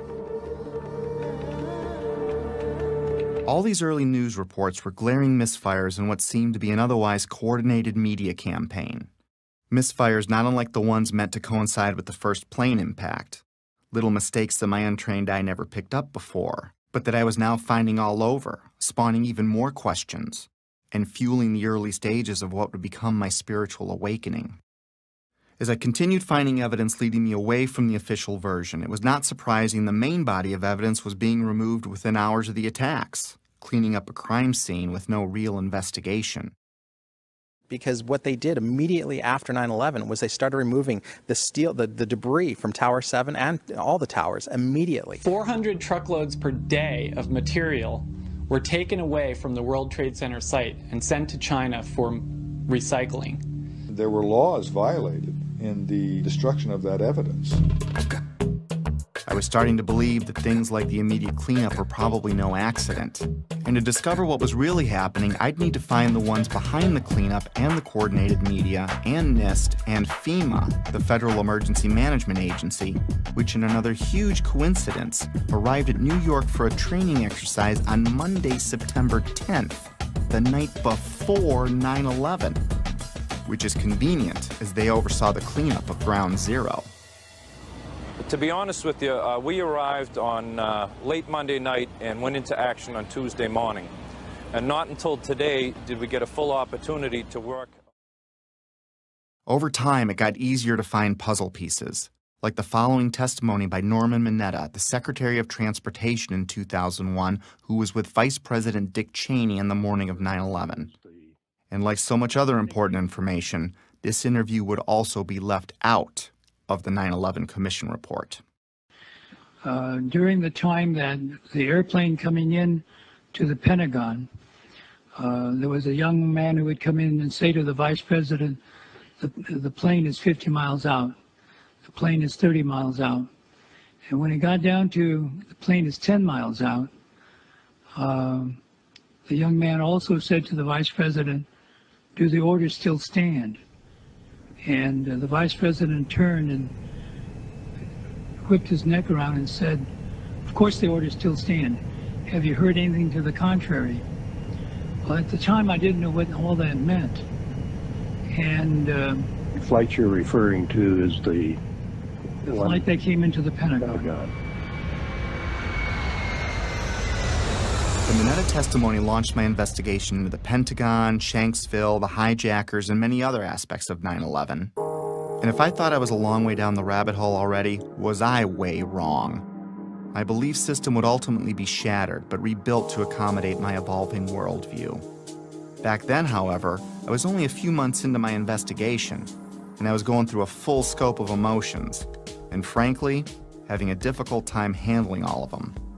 Denial, curiosity, fear, disbelief, paranoia, anger, and heartbreak. And I would go through many more. I was still unable to reconcile all the data in front of me. I couldn't see the bigger picture at the time. But like the wind, it can't be seen, yet we know it's there because it leaves evidence of its existence. Very much like the trail of breadcrumbs I'd been researching over the last few months.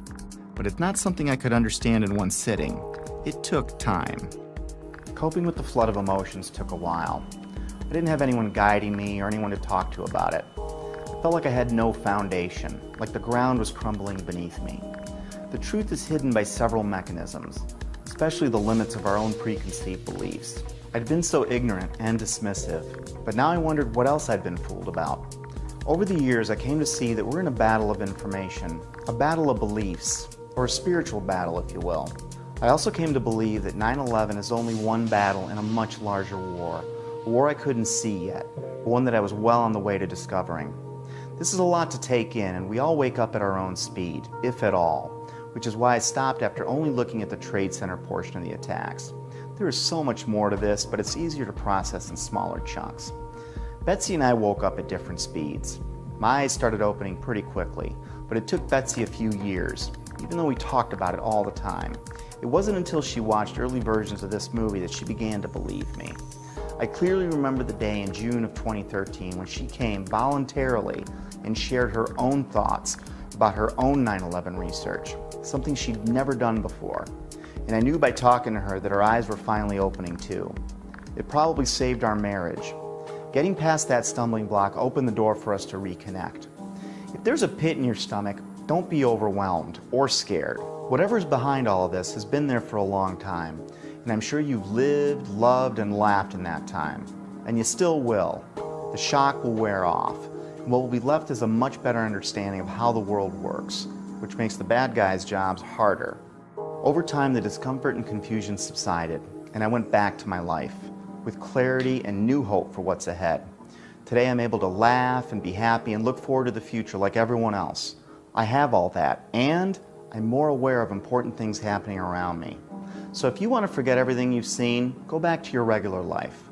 Soon you'll forget about all of this. Our defense mechanisms work that way. But if you decide to jump down the rabbit hole, my advice is to seek your own answers, do your own research, and don't let anyone tell you what to believe about anything. Because until you see it for yourself, it'll be hard to ever understand why it's so important to know it exists.